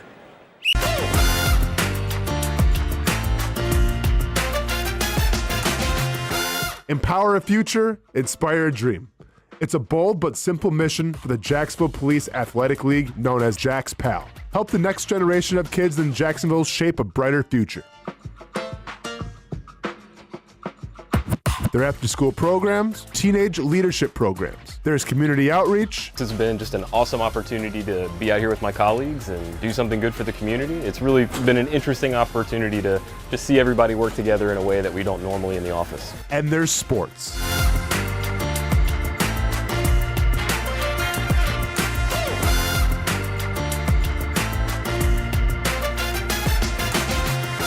There are also ways you can help the next generation with a donation of any kind. Just visit jaxpal.org to get more information. Empower a future, inspire a dream with Jags PAL. Finally, a family atmosphere, kid-friendly restaurant with a real sports bar feel. Bricks Jack's Beach features all of that and a large, climate-controlled covered patio with misting fans and heaters for all seasons. Mix in an extremely diverse menu that features the most quality and affordable steak at the beach, and there's no reason not to enjoy your next lunch, dinner, happy hour, or big sporting event at Bricks Jack's Beach, 300 2nd Street North in Jacksonville Beach. See you at Bricks Jack's Beach. There's a saying in sports, you can't win them all, but you can win a lot with good folks on your team, like that one painter, First Coast. It's tough to beat the sun in Florida, so your home fades. It's tough to beat that HOA when they come calling. Beat the sun, beat the HOA with that one painter, First Coast. And it's a good time to do it. Less rain to work around, and painting in mild temperatures is perfect. After all, the paint bonds to the surface so much better. Give that one painter First Coast a call at 904-417-3557 or look them up at first-coast.thatonepainter.com. Fast estimate, guidance on color and HOA requirements, and the highest quality job you'll find anywhere. Be a big winner in your neighborhood with that one painter First Coast on your team.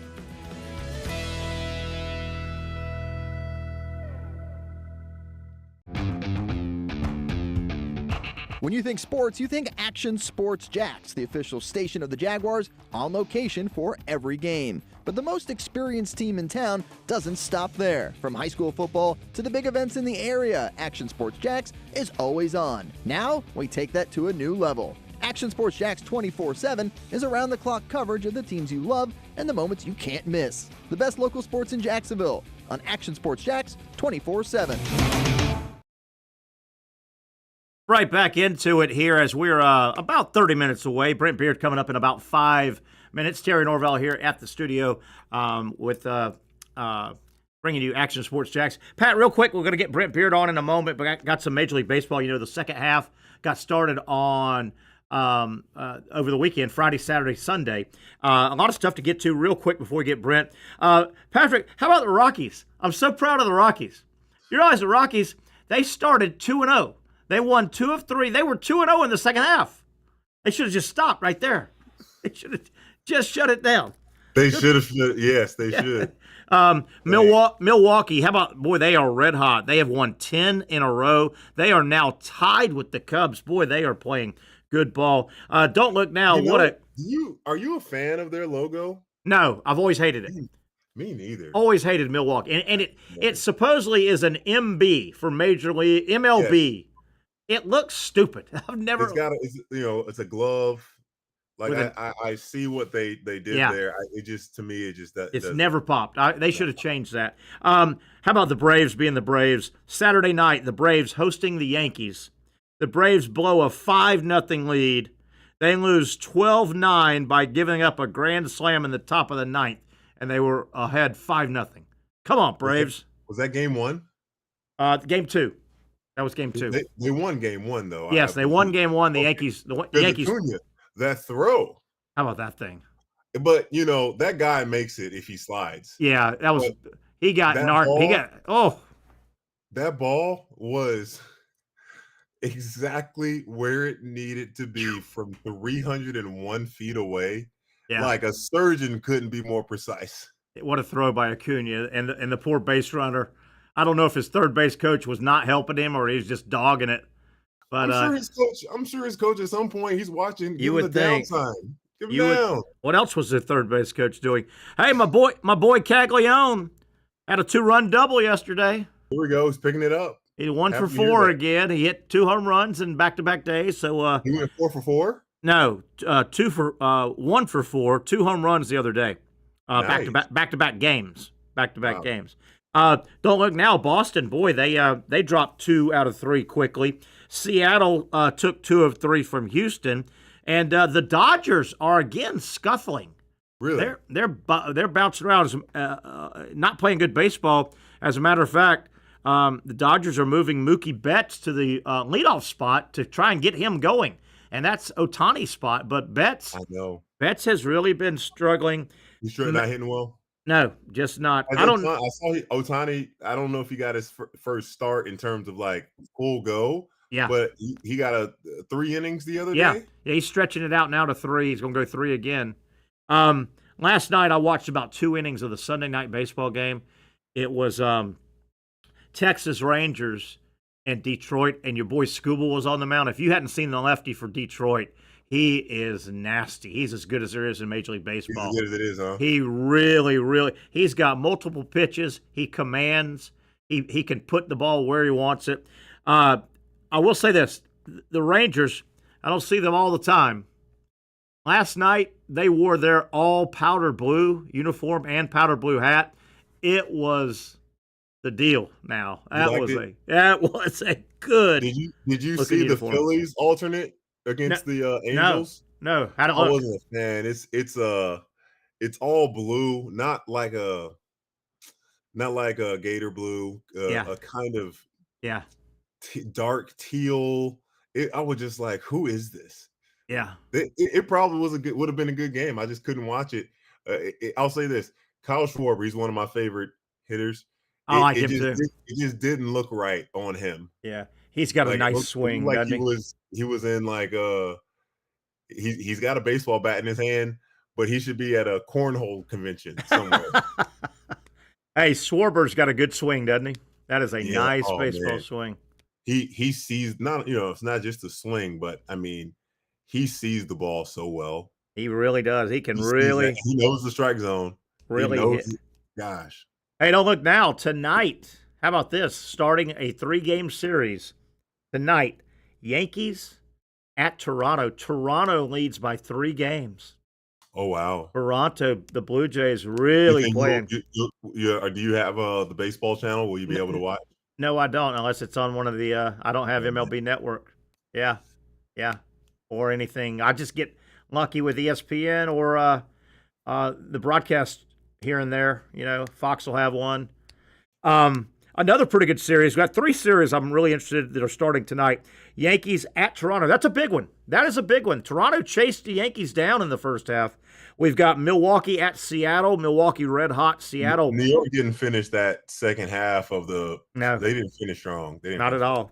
And Boston, speaking of Philadelphia, Boston, they kind of limped in that first series, lost 2 of 3. They're at Philadelphia, so some pretty good series we'll track this week. We hope to have Cade Kistner on tomorrow, our buddy from Sports Illustrated, and he'll be fresh back from pumped to have him back. The All-Star game. Yeah, everybody's starting to get back. You can kind of feel, too, most vacations are wrapped up. I was talking to a teacher today, Patrick.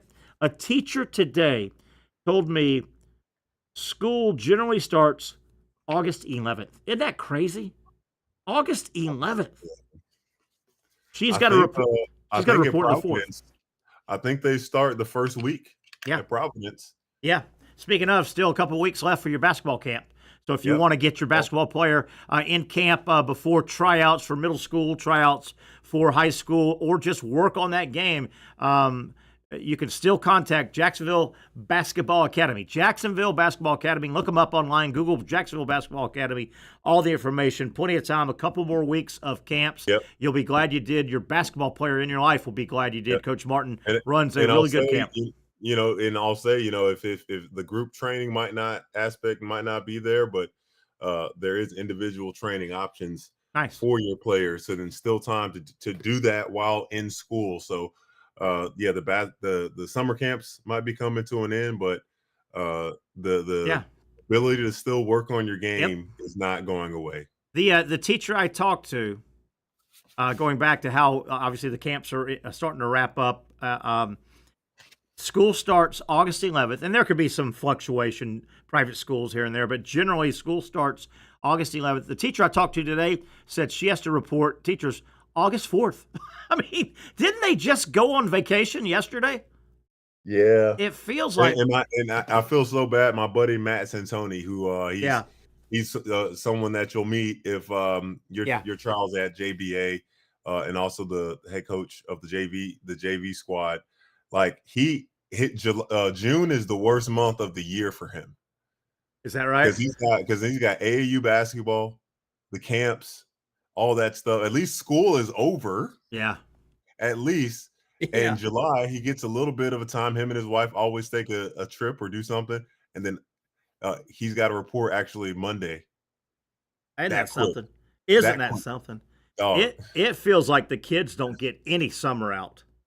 Well, in foreign countries, school is kind of year round, but you get 2-week breaks throughout the whole year.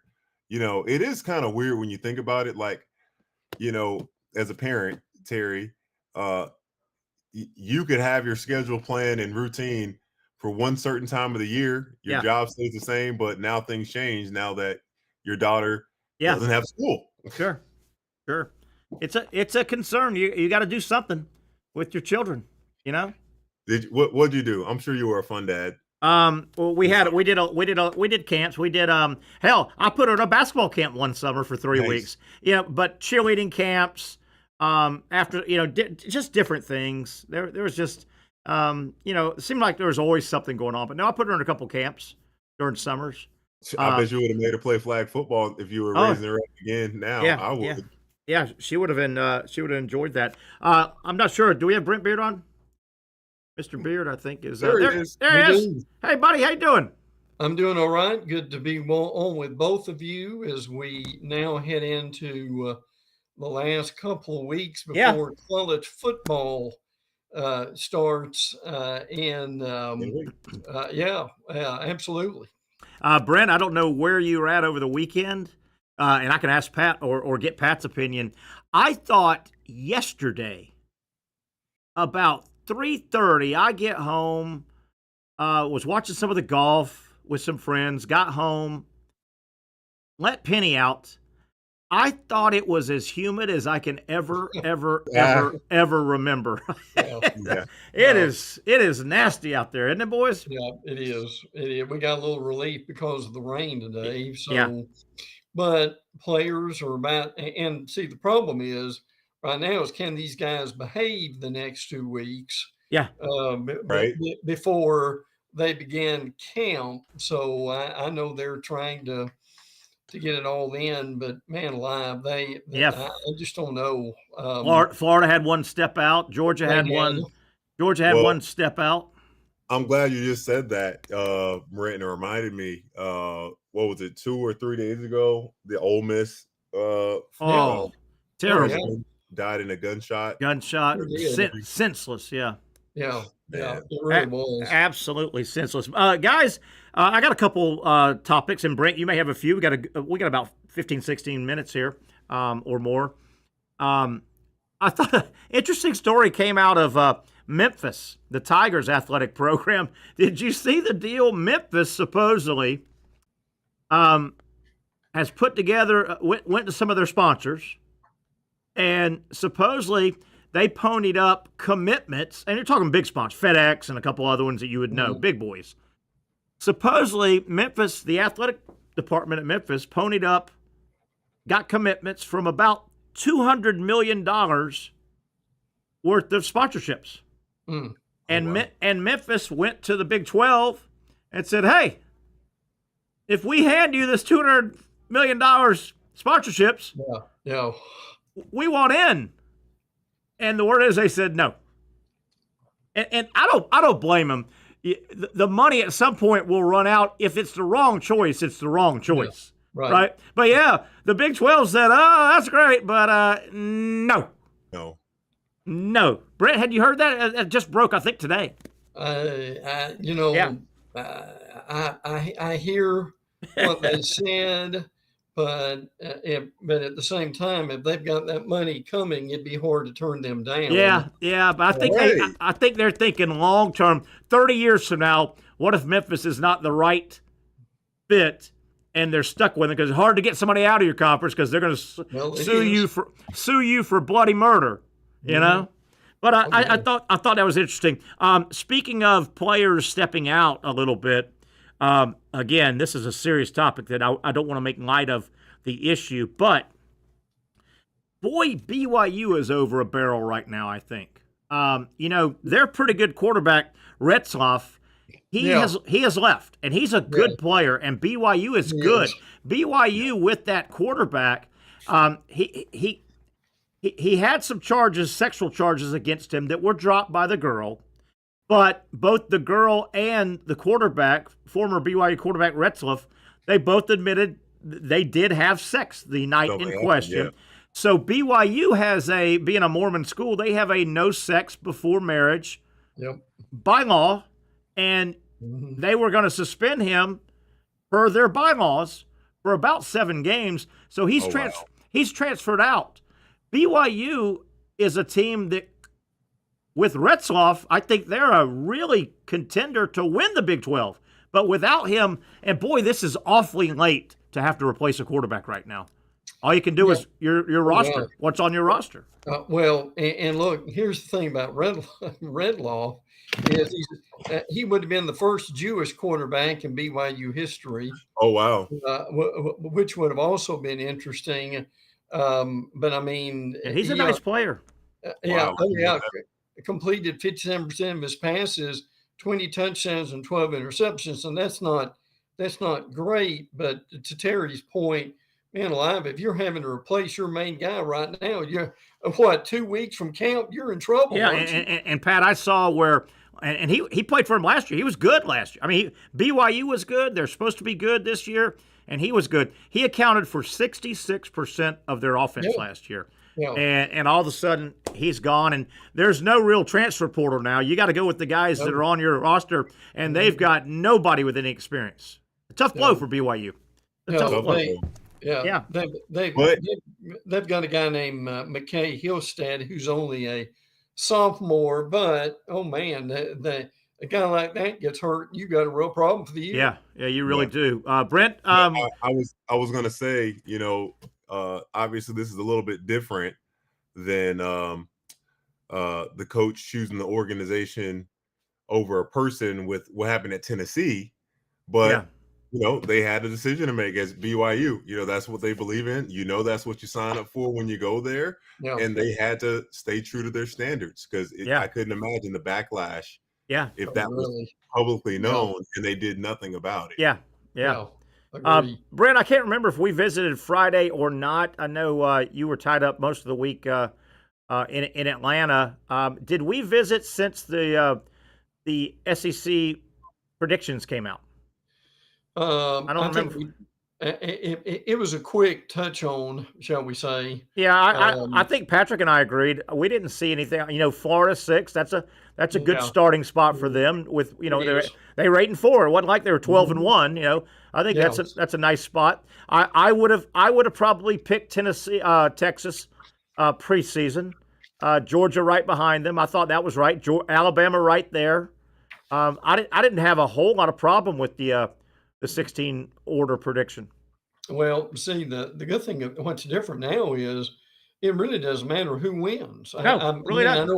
I know it does. I know it does Good point. in the eyes of the SEC, but the truth of the matter is it really doesn't because, I think Texas, Georgia, LSU, and Alabama very well may be the 4 teams represented in there. And if you win, I think that's great. But at the same time, I'm not, and the 3 of us aren't being detrimental to the SEC because somebody's got to win the thing. But at the same time, it means so much less now than it used to. Am I wrong about that? I don't think so. No, Pat, I think he is right that do you want to win the SEC? Yes. Do you want to put another trophy in your case? Yes. But, if you finish second in the SEC, you lose a great game, you're heading to the playoff. Sure. You're heading to the playoff. Yeah. You want to win that thing, but yeah, for sure. But if you don't, 1, 2, 3, or 4. 1, 2, 3, or 4. By the way, Retzloff, that good quarterback, he's heading to Tulane. And it's a good program. And they're good too. And they're good. They lost their quarterback to I think he might have gone to the Tulane quarterback went to Memphis. He might have went to Memphis. Mensa. He was a nice player. Texas is killing recruiting, Brent. They got what's considered the number 1 running back in the country. He's committed on the heels of last week. They got committed the number 1 linebacker in the country. They're killing it, boy. Yeah. Oh, yeah. And they can recruit, and everybody thinks they're going to win the SEC, that they are the number 1 team that you got. But, there's still a lot more than that, guys. With Malik Muhammad, their cornerback is tremendous. Colin Simmons, 1 L, not 2, is really good. And the defensive lineman. So no question about it. Texas is extremely good. Brent, I'm not sure if you got any news and notes that we need to hit Again, we were in and out with media days last week. Anything we need to wrap up from last week? Anything we need to hit today on your notes? I think that there's still a lot of love at South Carolina, and I kind of, I get that, but yet I don't get that because, I mean, I like Lenore Sellers. I think he's going to be good, but man, and I know Nick Harbor, who's one of their wide receivers, is well thought of too. But man, I just don't see on that roster why and how you've got a group that's going to be as good as they think they are. I don't. But Mike Shula is your new offensive coordinator at South Carolina, and that means something. Yeah, Shula's still mad at Alabama for not trying to make him a star. But the reality is, Mike had a chance at the end. If he would have made a coordinator change, Mal Moore was the AD then. I won't say he'd still be in Alabama by any means, but he'd been there a lot longer than he was. Boy, you look at Mike Shula, though. Gosh, what's that been? 15 years now, 12, 12. Right. Got the job way too early in his maturation and his career. He might be a lot better handling that job right now. Well, he might be. I'll never forget. I was in he came through Birmingham when Media Days was there, and I tell this all the time. And how long ago was that, Brent? 15 years ago he was there, 12, something like that. Yeah. Brent, she was there around 2006. He came through, Patrick, and I was in Birmingham that year for Media Days, and it was in Birmingham. When it was in Birmingham, when Alabama Day shows up, it's a madhouse. It's an absolute. There are fans, there are media. It's a madhouse. I'm telling you, I'll never forget watching Mike Shula, and keep in mind this is Mike Shula, son of Don Shula. Yeah. You talk about a football family, been around crowds, been around locker rooms, been around media. He was a deer in headlights going from place to place because he had never been the man anywhere. And Patrick, he was spooked, and his last name was Shula.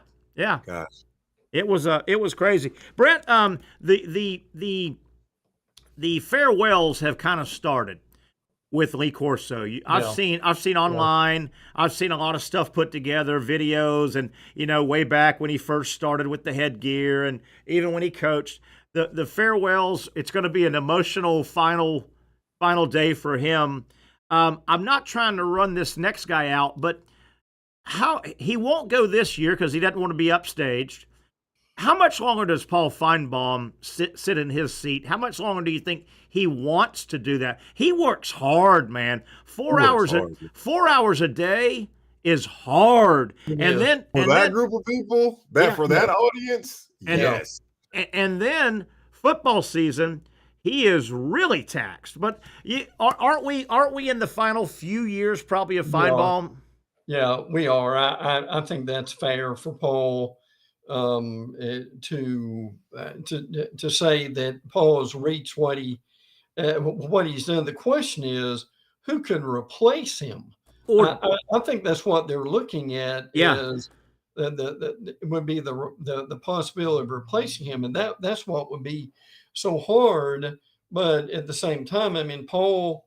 But I am kind of with you. I mean, they're. During the fall, Paul probably works 7 days a week, and I'm not kidding about that. The other question, guys, if you're SEC Network, do you try to put somebody in that seat and kind of keep the framework of that show? Yeah. Or do you wipe it out, Patrick? Do you wipe it out and see it invent something new? I think you give it a try. Yeah, I think you merge that. I think you try to see if you can bring in a personality that those listeners, Paul's show is not for everybody. I agree. Right? It's an acquired taste. It really is. Can you find someone that can? I mean, the dude has to put the calls he takes, the temperament to not want to curse everybody out, when they're saying all kinds of crazy stuff. But also, like he takes a 4-hour show. God. Maybe there's some space for some more programming of other things the network can do as well. Yeah, I would be surprised if they tried to fit somebody in his chair for 4 hours. Patrick just made a good point. I can see them. I can see them busting it in half. I'm going to nominate Patrick Young. I do it for 2. I do 2 hours. Yes. Ooh, actually, I keep thinking you got to keep thinking about the crowd. Like, I don't know if you ever sat in and listened, like when Alabama lost to Vanderbilt. Man, the Bama fans that called in, and then Oklahoma was worse. Mm-hmm. Yeah, that was much worse. With regard to Feinbaum, Brent, I remember vividly. He added that 4th hour. It hadn't been that long, right? He added that 4th hour 5 years ago or so. It was 3 hours. When they added that 4th hour, Brent, I remember you and I talking, going, man, that is a bear of a show. Hey, a 4-hour show, Pat, as you know, on Saturday is one thing. That's Monday, Tuesday, Wednesday, Thursday, Friday. And say what you want, the callers help him, but he's a one-man band up there, man. Yeah. He's a one. I'm curious, in his personal life, does he just live in like complete silence? Because that's what I would do. Oh yeah, I'd live in complete silence. Yeah, his wife is a emergency room doctor, and they have moved back to Birmingham. As a matter of fact, yes. I'm not sure how many people understand that, but he was in the home of in Charlotte, where the SEC network originates from. But when you've got that much panache as Paul does, and what they pay him, he can be anywhere he wants to be. So they said I did not know that they've recently set him up a studio in Birmingham. And Brent, you could catch me up. I think I've got this right, but he made now looking back, a very, very astute career decision. He's a Tennessee guy, right? He went to Tennessee, graduated Tennessee, Patrick, and I'm assuming born in Tennessee. Yeah. I'm assuming, but he's a Tennessee guy. But when he was coming out, cutting his chops, early '80s, he relocated to Birmingham. Yeah, he did, and he got into he was a writer, right? He was a writer, a newspaper writer. Right, for the Post-Herald, yes. And the Post-Herald, obviously. This thing called sports talk radio started popping up late 80s, 90s.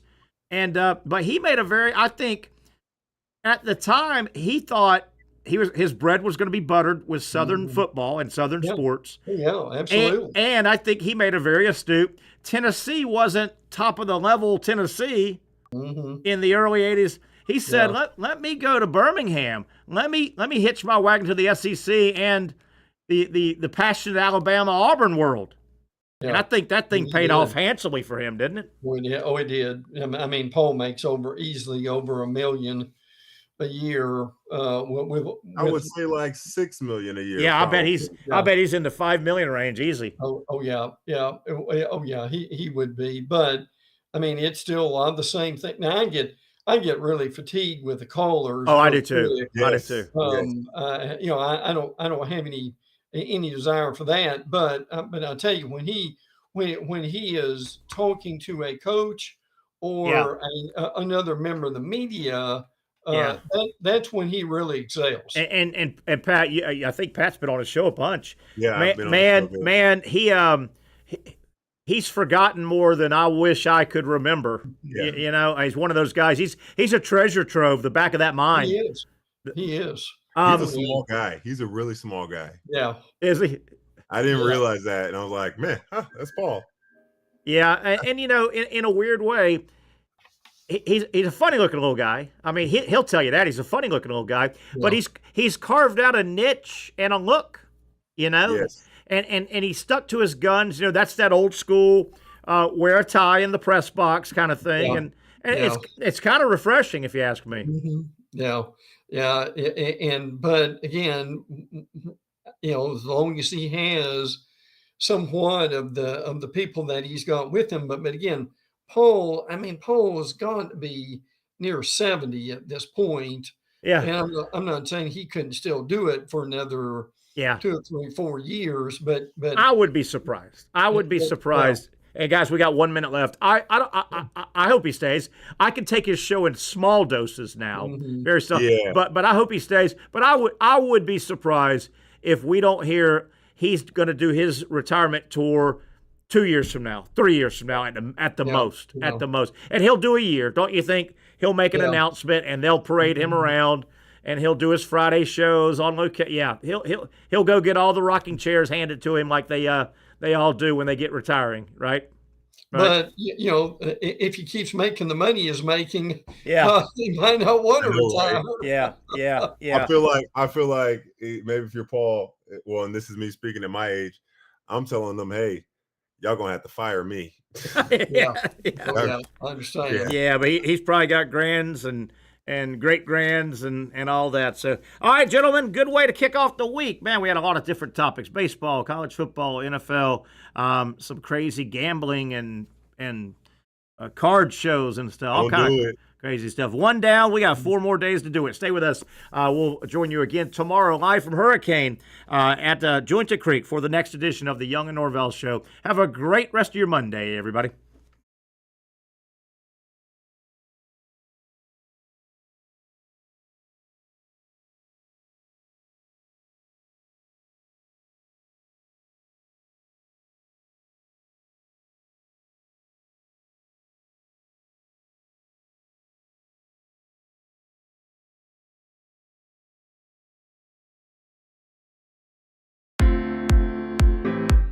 At Southeast Orthopedic Specialists, we know pain and injuries can stop you from doing what you love. This is why our board-certified orthopedic specialists offer the latest in both non-surgical and surgical treatment options and create a treatment plan tailored to your unique lifestyle and goals. So, whether it is a sports injury or that nagging pain that's keeping you from doing what you love, our team has the right treatment for you. For more information or to schedule an appointment online, visit our website. You really got to hand it to him. Hold on. The previous play is under further review. I'm not sure what he could review, but okay.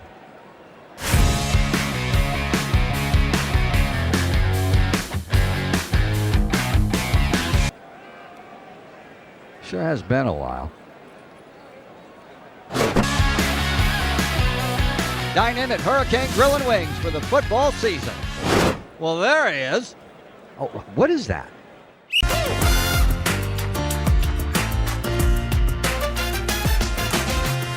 Empower a future, inspire a dream.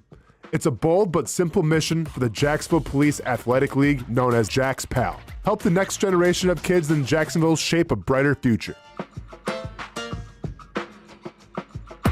Their after-school programs, teenage leadership programs. There's community outreach. It's been just an awesome opportunity to be out here with my colleagues and do something good for the community. It's really been an interesting opportunity to just see everybody work together in a way that we don't normally in the office. And there's sports.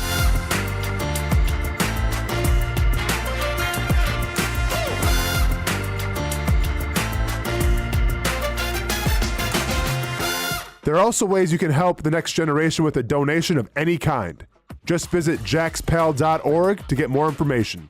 Empower a future, inspire a dream with Jags PAL. Finally, a family atmosphere, kid-friendly restaurant with a real sports bar feel. Bricks Jack's Beach features all of that and a large, climate-controlled covered patio with misting fans and heaters for all seasons. Mix in an extremely diverse menu that features the most quality and affordable steak at the beach, and there's no reason not to enjoy your next lunch, dinner, happy hour, or big sporting event at Bricks Jack's Beach, 300 2nd Street North in Jacksonville Beach. See you at Bricks Jack's Beach. There's a saying in sports, you can't win them all, but you can win a lot with good folks on your team. Like that one painter, First Coast. It's tough to beat the sun in Florida, so your home fades. It's tough to beat that HOA when they come calling. Beat the sun, beat the HOA with that one painter, First Coast. And it's a good time to do it. Less rain to work around and painting in mild temperatures is perfect. After all, the paint bonds to the surface so much better. Give that one painter First Coast a call at 904-417-3557 or look them up at first-coast.com. shop.thatonepainter.com. Fast estimate, guidance on color and HOA requirements, and the highest quality job you'll find anywhere. Be a big winner in your neighborhood with That One Painter First Coast on your team.